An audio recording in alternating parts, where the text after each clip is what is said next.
Hi friends, இன்றைக்கி நான் உங்களுக்கு செஞ்சு காணிக்க போகிறது ஃபில்லோ பேஸ்ட்ரி எப்படி பண்ணுறதுன்னு பார்க்க போகிறோம். இது பக்லாவாவோட ஒரு மெயின் இன்க்ரீடியன்ட். ஸோ ஃபஸ்ட்டு வந்து டோ பண்ணிடலாம். மைதா மாவு, உப்பு, இதோட ஃபுல் ரிட்டன் ரெசிபி கீழே டிஸ்கிரிப்ஷனில் இருக்குது, செக் பண்ணிக்கோங்க. இதில் olive oil, warm water, vinegar, அதுக்கப்புறம் எல்லாத்தையும் வந்து நல்ல ஒரு சாஃப்டான டோ மாதிரி பிசைஞ்சு எடுத்துருங்க. அதுக்கப்புறம் இதை ஒரு பிளாஸ்டிக் ரேப்பில் கவர் பண்ணி 1 மணிக்கூர் ஊற விட்டுருங்க. அதுக்கப்புறமா இதை நல்லா இந்த மாதிரி ரோல் பண்ணிவிட்டு 3 போர்ஷனாக டிவைட் பண்ண போகிறோம். ஒவ்வொரு போர்ஷனையும் நீங்கள் வந்து 10 பீஸாட்டு கட் பண்ணிக்கலாம். ஸோ இதை ஒரு பவுலில் எடுத்து 1 ஸ்பூன் கார்ன்ஃப்ளவர் போட்டு நல்லா டஸ்ட் பண்ணி எடுத்து வச்சுருங்க. இதில் 5 பீஸ் எடுத்துக்கோங்க.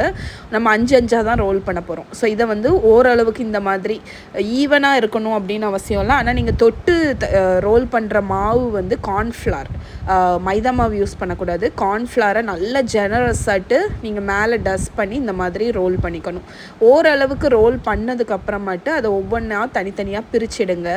எதுக்கு நான் இப்படி பண்ணுறேன்னு பார்த்தீங்கன்னா, இதில் இன்னுமே ஒரு லேயர் கார்ன்ஃப்ளவரை வந்து நான் திருப்பி டஸ்ட் பண்ண போகிறேன். அதனால நம்மளோட ஃபில்லோ டோ வந்து நல்ல தின்னாக நம்மளால் ரோல் பண்ண முடியும்.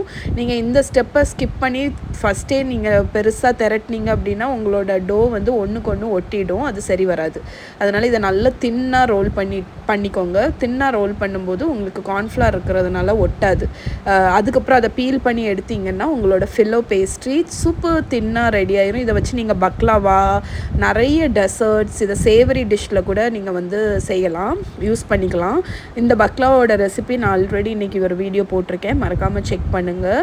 இந்த ஃபில்லோ பேஸ்ட்ரி இதோட ஃபுல் ரிட்டன் ரெசிபி அகெயின் கீழே டிஸ்கிரிப்ஷனில் இருக்குது. One of the best recipe.